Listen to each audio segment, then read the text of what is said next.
बिस्मिल्लाहिर्रहमानिर्रहीम अस्सलाम वालेकुम welcome back to my YouTube channel Irsam's biology. Dear students, आज के इस वीडियो लेक्चर के अंदर हम डिस्कस करने जा रहे हैं सीलिया एंड फ्लैजेला के बारे में।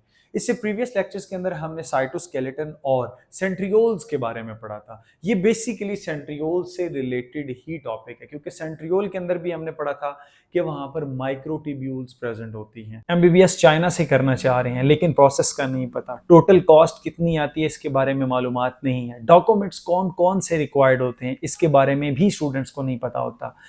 चाइना की वीजा एक्सेप्टेंस रेशियो क्या है, वहाँ की डेली लाइफ कैसी है, स्टूडेंट्स किस तरह से हॉस्टल्स के अंदर रहते हैं, हॉस्टल्स के अंदर कौन कौन सी फैसिलिटीज़ हैं, ऑन कैंपस आपको कौन कौन सी फैसिलिटीज़ मिलती हैं, क्या आपको स्कॉलरशिप मिलता है ड्यूरिंग स्टडी या नहीं, तमाम तर क्वेश्चंस के आंसर आपको देने जा रहे हैं इन टाइम स्टडी एडवाइजर्स। इसके अलावा भी बहुत सारे क्वेश्चंस होते हैं जो स्टूडेंट्स के ज़हन में होते हैं, स्पेशली यूनिवर्सिटी किस इदारे से रिकॉग्नाइज्ड है, क्या आप जिस यूनिवर्सिटी में पढ़ना जा रहे हैं वो MOE लिस्टेड है या नॉन लिस्टेड है, या आप जिस यूनिवर्सिटी में जा रहे हैं वो PMDC से रिकॉग्नाइज्ड है या नहीं है, या जिस यूनिवर्सिटी में आपने एडमिशन लेना है वो WHO वर्ल्ड हेल्थ ऑर्गेनाइजेशन से रिकॉग्नाइज है या नहीं है। ये तमाम तर क्वेश्चन एक वो बच्चा जो MBBS करने के लिए पाकिस्तान से बाहर चाइना में जाता है उसके ज़हन में लाजमी आते हैं। इन तमाम तर क्वेश्चंस के आंसर आपको देने जा रहे हैं इन टाइम स्टडी एडवाइजर्स। आप इनके साथ कांटेक्ट कर सकते हैं और जो जो MBBS इन चाइना से रेलिवेंट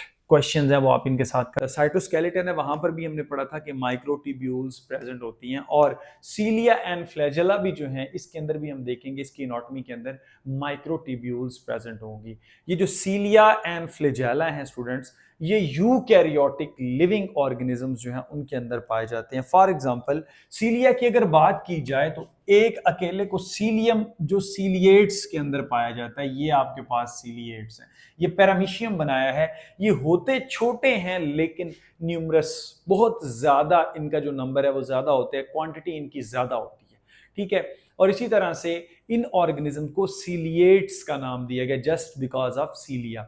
ये लोकोमोशन में हेल्प करते हैं, और ह्यूमंस के पास भी सीलिया मौजूद होते हैं। हमारा ह्यूमन रेस्पिरेटरी सिस्टम जो है ना, इसके अंदर ट्रैकिया के अंदर सीलिया मौजूद हैं।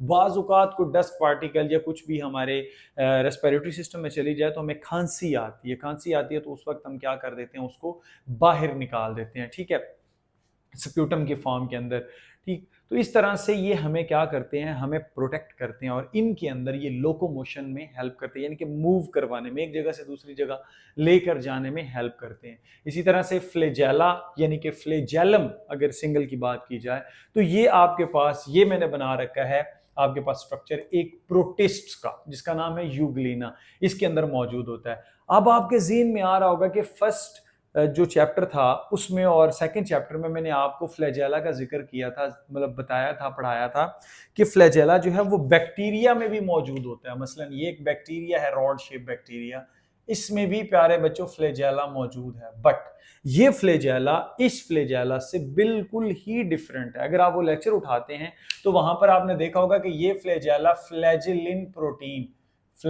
प्रोटीन से मिलकर बना हुआ, लेकिन जो ये फ्लैजेला या सीलिया है ये तो बड़ा कॉम्प्लेक्स स्ट्रक्चर है।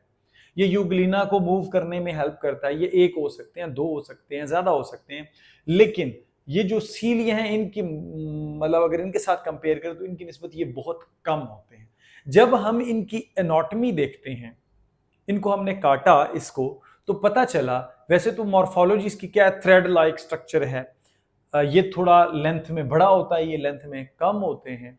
एक रॉड के जैसा काम करता है, जो क्या करता है, मूव करता है। अगर आपने बोट, जो पुरानी बोट थी जिसको उसके वो चप्पू होते हैं उसकी मदद से चलाया जाता है, ठीक है, वो आपने देखे होंगे, जस्ट लाइक दैट ये सीलिया काम करता है। और फ्लैजेला वो जो मारने वाला नहीं होता था, उसको क्या बोलते हैं मेरे ज़हन, हंटर टाइप जो होता है, उसको यूं करते तो विप लाइक मोशन देता था, तो जस्ट लाइक दैट ये उस तरह से मूव करता है, मतलब ये बैकवर्ड मूव करता है और ऑर्गेनिज्म को आगे लेकर जाता है। जब इसकी एनाटॉमी देखी गई तो इसकी एनाटॉमी में स्टूडेंट्स ये आपको समझ दिख रहा है, स्फेरिकल है, ये जो आपको नजर आ रही है ये इसकी मेम्ब्रेन है, और इसकी मेम्ब्रेन के अंदर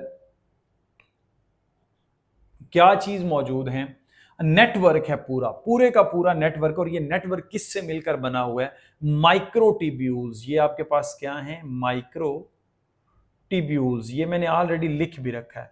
अब आप देखें डपलेट्स ऑफ माइक्रोट्यूब्यूल, यानी कि एक बड़ी माइक्रोट्यूब्यूल उसके एक से छोटी, ये कितने हैं? 9 हैं, गिन सकते हैं आप।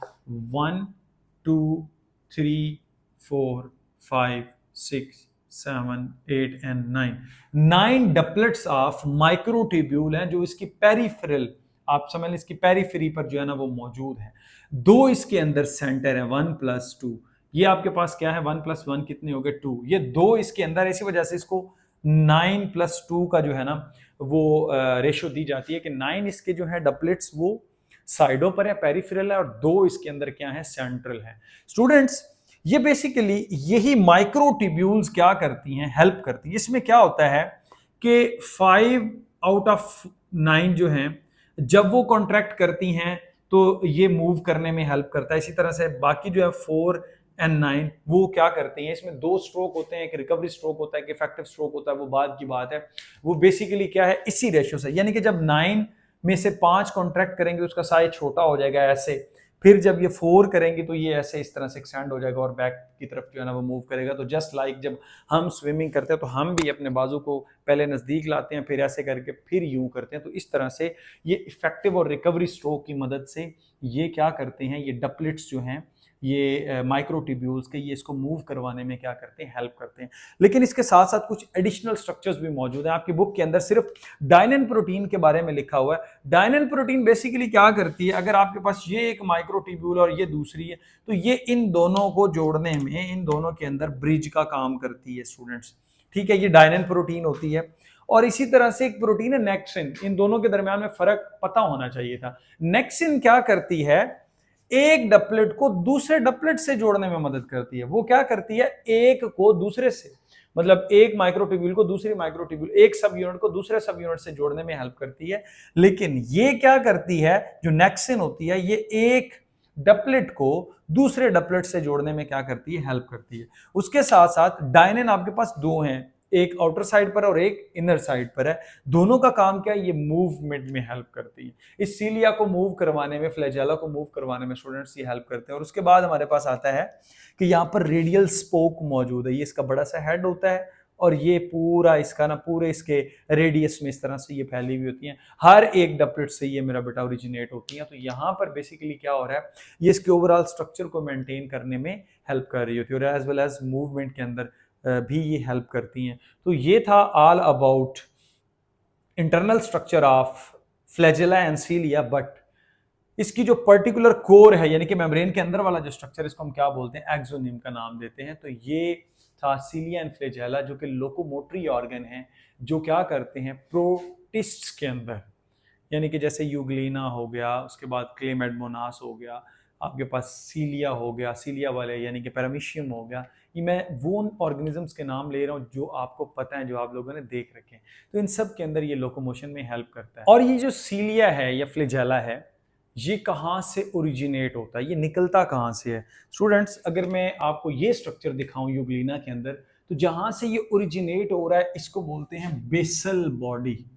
अब ये जो बेसल बॉडी है, इससे माइक्रोट्यूब्यूल्स जो है ना वो इसको ओरिजिनेट करवाने में हेल्प करती हैं। ये जो बेसल बॉडी होती है, इसका सीक्वेंस और इसका सीक्वेंस अलग अलग है। ये बिल्कुल सेंट्रियोल्स की तरह है। अगर आपको टॉपिक याद हो तो ये जस्ट लाइक सेंट्रियोल है। इसमें ट्रिपलेट्स ऑफ क्या है, माइक्रोट्यूब्यूल्स जो है ना वो मौजूद होते हैं।